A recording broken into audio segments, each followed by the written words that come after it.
Joe. I'm Joe's mom. And we're Eastside Vibes. Coming back with the second half of J. Cole's The Fall Off. So this is when he was 39 years old. Yeah, well, I'm assuming if you're watching this, then you watched our other one. And in our first video, we talked about the first, basically because when J. Cole released The Fall Off, it was a two-part, like 24-song album. But the thing is the two halves of the album feel like they're kind of completely separate. Yeah, they're in talking mentality and like everything. Yeah, the way they sound and all of it. And because of like the way this album was released, and it felt like there was fatigue around it when it was released. I thought it would be better for us to review the halves separately. Right, because if you listen to it all at once, it feels like too much. Yes. And we can talk about more opinions about that at the end. But yeah, as my mom mentioned, the first half of this album seems to be from the perspective of him being 29 years old, relatively. Yep, and going back to Fayetteville? Yeah, Fayetteville. Well, this one is still about that. Yes, now he's 39 and going back, though. And then the second half, it's called Disc 39, and like we said, it seems to be from the perspective of him being 39. I would say, before we really get into it, I think lyrically this is like pretty evident, because in the first half it's a lot more aggressive. Yes. And but it's like you're a 29-year-old. Yeah. You know? And the second half of this album feels a lot more, I guess, like nostalgic, and he's talking about mature. He's talking about his kids, his wife, and stuff like that. Right. But as we always do, we're going to talk about some of our favorite songs, and then get into like some more overall thoughts on this half of the album. Then I guess the whole thing at the end. And the first song we picked is the first song on the record. It's the 39 intro. So the intro for you actually mentioned in the other video, the intro for the first half was a James Brown sample. James Taylor. And this one, half of it is a sample, and then half of it is like an actual song. Right. What's the sample? It's like an old like country song or something, right? Okay. All right. But anyway, since this is my mom's pick, I'll let you talk about this one. Okay. So like you said, this one is more of a song versus the last one where James Taylor was singing in the background about North Carolina and then everything blew up or whatever. This is just a side note speaking. I was in a store the other day and that song came on.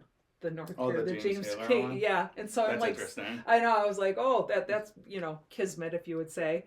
So like I said, in this one it's more of a song. It starts off with him singing about Mars, but his voice itself sounds like it's underwater or in outer space. Like they must have obviously done something to it to make it sound that way. Again, it's about him now being 39. And it's much more, as we've said, it's much more mature, and it's in an introspective look at his life, like the sweetness of life, as opposed to, what you went through in the past. What's really cool though is that it starts off like slow, and you're like, okay, and then all of a sudden this drum beat comes in, like, and then like the whole beat of the song changes. It's like it's really cool to listen to. When that happens, he actually starts to rap in the style that he did. Again, in the first part, it's almost like he's singing. And then in this part, it's just sheer rap after the drum beat goes. Per an interview he did with a source called X, he said, I'm giving insight into my mindset during a similar trip home. So that's explaining what the album was. And this time older and a little closer to peace. So lyrics that I chose to go along with my feelings about the song are, I'm pleased to report after many attempts, I climbed out from the mouth of the gritty abyss. My rhymes are shrines for the city I miss, and where in time I found beauty in the hideousness. I love that. I love it because again, the last album talks about the or the first half talks about the like negativity of what you had to deal with in this place, and now this one much more mature, talking about the how he worked from the low to the high. And speaking of, I did find out that he does have a home, not in Fayetteville, but in a different place very close to it. He has a mansion, I should say. Yeah, I figured he didn't actually live. Yeah. Exact. It would be like if you live like in the suburbs. Right. Yeah. Almost like that. Yeah. Yeah. So that's my feelings on intro 29 or 39. Yeah, sorry. That's the 39 intro. Mhm. The second one we picked, actually, I wasn't initially gonna pick this because I just assumed that you would, but I at least have to shout it out. Right. Because it's probably the most impactful song on the album for a lot of people. It's The Fall Off is Inevitable. Right. And that song was actually the lead single for this record. Oh, okay. Like before we knew anything about it. So the lead single for the all second of it. half? No, for all of it. Yeah. Wow. Okay. I think it was really the only single. Okay. This came out about like a week or so before the album came out. Okay. And I think sonically, like say what you want about like J. Cole, but like Sonic, like this just like shows how artistic he is. Mm-hmm. Because the song is basically, it's a song where he tells the story of his whole life in reverse, like starting from dying. Yep. Like the first verse is him like basically saying that his grandkids are carrying his hearse, and they're crying that they're crying backwards. Yeah. that they're carrying his hearse, and it tells the story of his whole career. Talks about how and when he met his wife, like how when he had his first kid. Talks about like the way his career went. That's awesome. I think that sonically it's really cool too because the instrumental almost sounds like a record that's being like scratched or played in reverse. Oh, those are the best. I don't know if like you picked that up when you were listening to it or if you go back and I'll have to listen to it again. You'll see what I mean. It sounds like something's like somebody's being scratching reversed. or whatever, but it's going backwards. It doesn't necessarily sound like it's scratching. It sounds like just kind of like a like that. Yeah, like you keep replaying the favorite part of your song. Gotcha. So you keep like going back to that point. That's what it feels like to me. Sense. Okay. And then the music video is basically like snapshots of like what's supposed to be his life, like going like backwards through a lens. That's like really in a room, cool. so they keep like backing up. That's until awesome. you get to him being a kid, basically. Wow. And in the song, he kind of goes about how like he almost wanted to be an absentee dad because his first kid child, was right? born right when his career was starting to blow up. But he always had problems with his dad being that way. So he couldn't like do that to another child, right. to his own child. Right. But yeah, that's The Fall Off is Inevitable. Like I said, I thought you would pick it, but I had to at least shout this one out. We talked about this a couple of shows ago that we can really now get into the music aspect because songs you think I would pick, I'm not picking. Yeah. And the same with you. So it shows that we're really honing in and listening to these albums. Yeah, that's one. I don't know. You usually pick the first song, and to me, that was like technically the first song. I guess 39 intro is, but The Fall Off is Inevitable is like feels like the first like single. Oh, it's the first single. Yeah. But okay. Anyway, the next one we picked is one of my picks. It's Life Sentence. Okay. Yes. That was good. That was good. This song, I felt like I almost picked it. I felt like it's it could have been a single, or it should be a single. It has like a very, when you listen to it, you think it feels like it has a very 90s sound. Right. And then I knew this when I wrote about it, but it came back to me. I had to look it up again. It's because it samples a DMX song. Yep. How It's Going Down. Yep. Which is like probably one of my favorite DMX songs. Right. And I love that if you like know me or follow this blog, you can just tell in general for music, I love like boom boppy style, 90s R&B. It's just and a lot of like modern R&B is actually inspired by that. Right. So I know I'm not alone in that. But what I really got out of this one too, I was looking up the word. I don't know if it's an oxymoron. I don't know if that's a term, but for life sentence, he broke it up into two parts. Like he's talking about a friend who has a life sentence in jail, but yeah, then he's also talking about a life sentence of being married Yeah, and with having his children. wife. Yeah, Yeah. it is so, and he intertwines it, yeah, which is really yeah. You're right. interesting. The first half of the song like seems to be talking about an actual life sentence, maybe Yeah. a friend who's in Yeah, jail for that's like what he murder or says. something. Yeah, And then, but he's also talking about his wife on this yeah. song. I just love how it interconnected. It was great. And that DMX song, How It's Going Down, it has the chorus is by Faith Evans. Okay. And good it just like anything that Faith Evans is on, I always felt like it like gives you it first weirdly her music feels like full and nostalgic. Yes. And then also it feels like very like warm, and this song feels very warm. Mm-hmm. Like I said, I thought Life Sentence probably should have been a single, and I agree. Maybe they will still make it one. I agree. But yeah, it's one that, like for songs like this, I feel like can get overlooked because it's not as like hard as some of the other like singly songs, and because there's 25 songs on here, you might forget about this one. Right. But I didn't though. I will tell you that listening even to the whole album, that one hit with me, but I didn't choose that one. But yeah, Life Sentence was probably a song that like impacted me right away. The next one we picked was Man Up Above. That's one of my mom's picks, so I'll let you talk about it. Okay, so the first thing that caught my attention was he sampled Jenny from the Block. So I don't know if you know. I'm still I remember that. Yeah, and so like Don't Be Fooled, but he changes it up. So instead of her, he even mentioned it, I think, in an interview where he was talking about like she was trying to show that she was coming from an area that was difficult, and now she's become successful.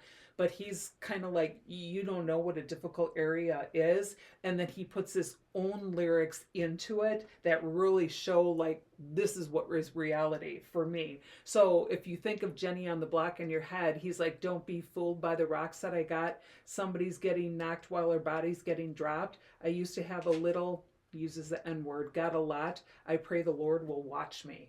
So it is, when you say Man Up Above, he is talking about God. He is. Yeah.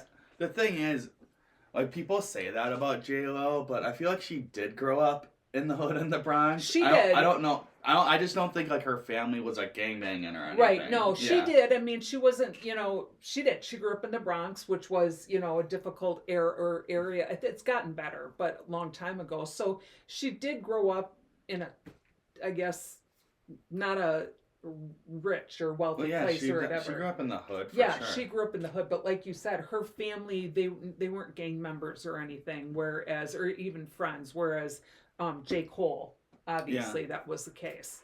And so I also said it expresses a nostalgic feeling between success, and we talked about this last album, and the difficulties of the street, and that came through in 29 as well. But again, how vocally how it came through is different on this half of the album.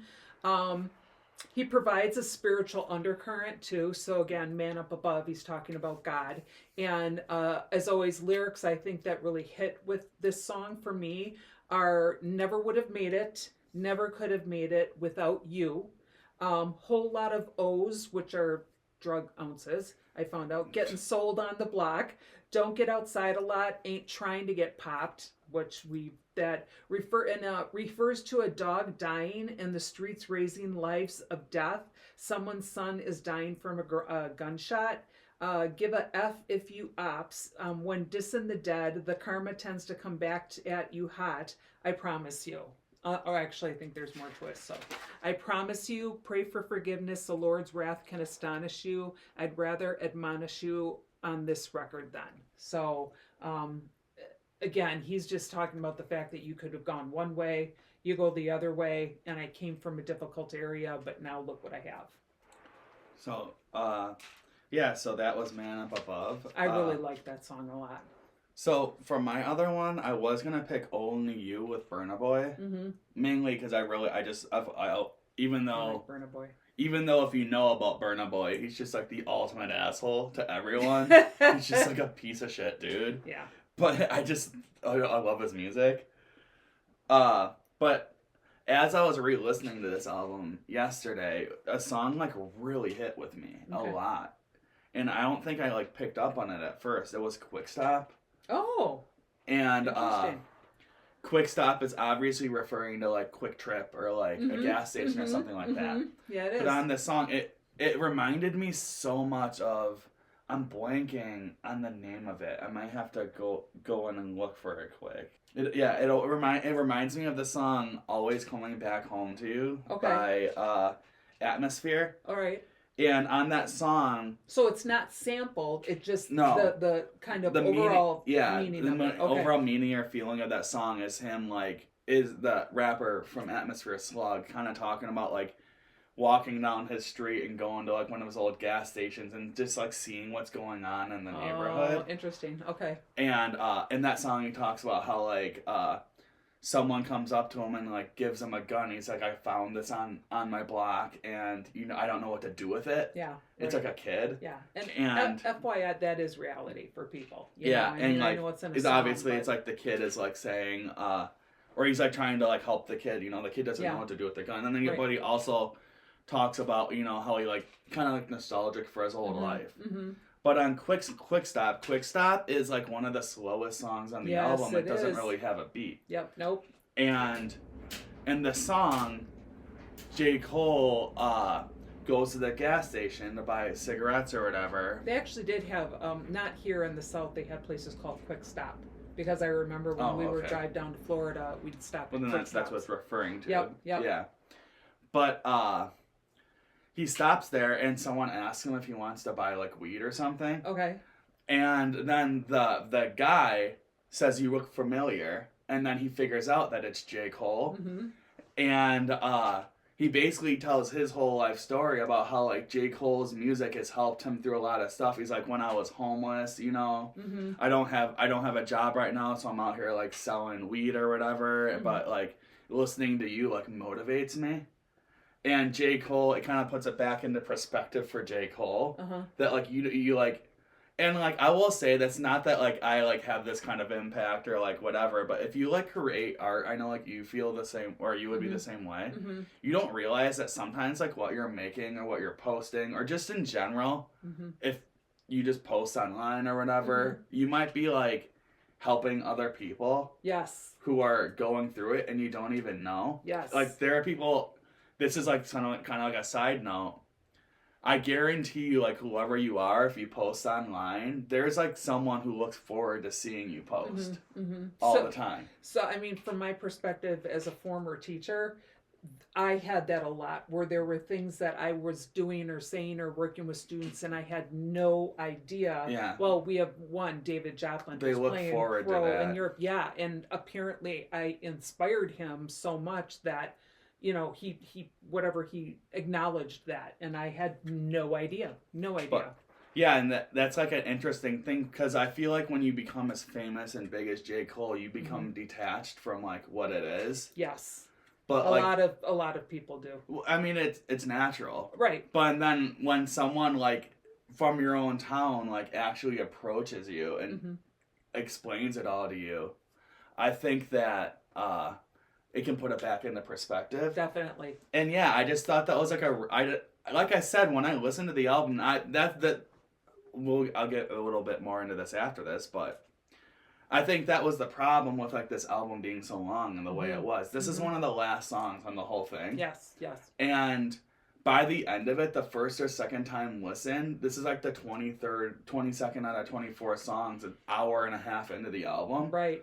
So you really missed the I think I greatness of the literally song. did miss this Yeah, song. you missed the Because when impact, I was the greatness. re-listening to it, I'm like, might be the best song on the whole thing. Even though it's like the softest and like most chill song, it's like really impactful. But yeah, I just feel like because the album was so long, the impact of that song was missed. Yes. But yeah, so that's Quick Stop. Overall, I guess I I could kind of talk about. I'll let you like give your thoughts about this 39, and then I guess the whole thing. Right, also. because we talked about which one we liked the best. We were talking about that last week. Yeah. So, again, disc 29 is from a younger perspective. It is. And we've talked about that. They rap different, just the whole beat of it. When you go back and look at the songs, though, like for example, just looking back, sorry for a second. When you go back and you look at it, like 2/6, 2/6 is talking about that he released it on 2/6/26, but it's also talking about where he came from in North Carolina. So in Run a Train, okay, which he was shocked that I picked, it's just, I almost want to say it's talking about more negative things. Like this is, what it feels like. But when you get to 39, it really shows his maturity. And we've said that the whole sound of 39 is completely different than the sound in 29. So if I were to say which one do I like better, I probably like 29 better. Yeah, well, yeah. What do you feel about this one though? As a Oh, whole? 39. The whole album. Yeah. The whole album. Well, the whole album and 39, I guess. Yeah, but it was great. I had actually no idea that we reviewed another J. Cole before, but again, once you get over the fact that it's so long and you listen to it separately, I think it's a great album. I really, really do. And I love how in 39 it's more introspective, and he's talking about his family and his life and positivities and things like that. And I think that's fantastic. But 29, it's raw. I think I like the rawness of it. So, for me, for one, I actually feel like it's like weird because I feel like 29 actually has a more like cohesive like story that you can follow throughout definitely. it. But it has less songs that I would consider like single songs. Yes, I agree. Which, like, I would rather probably listen to that one as a whole more. Mm-hmm. But there's only like 2 songs off of 29 that I'm probably gonna listen to on their own, and that's like 2/6 and Run a Train. Right. Whereas there's more songs on this one on 39 that I downloaded and I would just listen to on my own. I agree. We didn't even mention. I think The Villist is very good with Erykah Badu, Old Dog. Just Erykah like, Badu. Oh, we met What If with Moray. Like we mentioned a bunch of these songs, and a bunch of them. I would say that 39 feels more like a lot of like singles. Yes. There's less of like an actual narrative. Like a story. Yeah, 29 is a story, like you said, a narrative. And I feel like part of that is because maybe there's less of a narrative for him now. That he's older? Yeah. Okay. Like he kind of did it all. Okay. And he doesn't really have a lot more to... he's not like trying to do anything anymore. Right, exactly. He's not talking about having to, he already made it. Right. Am I going to go back to the old life, or am I going to move forward? And he obviously did move forward, and he talks about it in 39. And and he's just a lot more like appreciative of like his life and everything that's going on. Definitely. But weirdly, I feel like I know that 29 was from the perspective of him being younger, which is why it was first. Mm-hmm. But I almost feel like sonically, 29 should have been the second half and 39 should have been the first half. So he should have started off with the more gratefulness and then went backwards into... I'm saying more sonically, like I can see the what you're sound saying. of it. But like that wouldn't have worked because of like... Because you like the instrumentals for 29 fit the feeling of it. Correct. But if you want to but as far as like sonically, like I said, because I do feel like because some of these songs in the second half are like softer and sweeter, you start to get like fatigued towards the end of it because the first half of it was like so like in your face. Yeah, you're like, very much. Yeah. Oh, it fell off at the end, which I don't think it really did. Yeah. If they probably, we mentioned this before, he should have released these at different times. You even said he could have done it consecutively, like on the first day done 29 and the second day 39. I'm kind of going to go back on that. I actually feel like 39, if they release this like now or maybe like in a month, Oh. it would hit way more because like Okay. these songs feel like summer songs. A lot of Yes, them. yeah, totally, completely. Like it's nice now. Finally in Wisconsin and Milwaukee, it's nice out now. Right. And when I'm like listening to this, like walking or driving around, it feels a lot like nicer. Yeah. You know. Yeah. Like the Roll down instrumentals the are windows brighter. of your car Yeah. and just, yeah. But overall, I don't know if I like one of them better necessarily. I think that this 29, like I said, is a more cohesive project. Mhm. And But like there's you more said, the sound songs is on- more in your face. Yeah, there's more songs on 39 that I'm maybe because it's getting nice out. Like I just said, Mhm. like I'm Mhm. probably just gonna listen to some of these songs. These Right. are like good cruising Right. type songs. Right. Like 29 would be a winter type of thing when it's super cold Yeah. and it's not getting any well, better. it was. Yeah. Yeah, exactly. But I agree. 39 is a roll down your window and enjoy it or listen to it as you're walking. Overall, I do think it's a very good album. I agree. It's almost impossible to have something be considered like great Hmm. that's like 25 songs. Right. Like it's just really hard to do that. Hmm. But this is probably as close as you can get. Another thing is like if this really is J. Cole's last record, I don't know. I think he gave as much as he like had to or like could have given. And like, what more do you want from this guy? Right. Like, there's the 24 songs, like an hour and Right. a half, and he kind of covers every Everything. way, Yep. everything about his life and every way that he raps. Right. It's kind of Exactly. on yeah. here.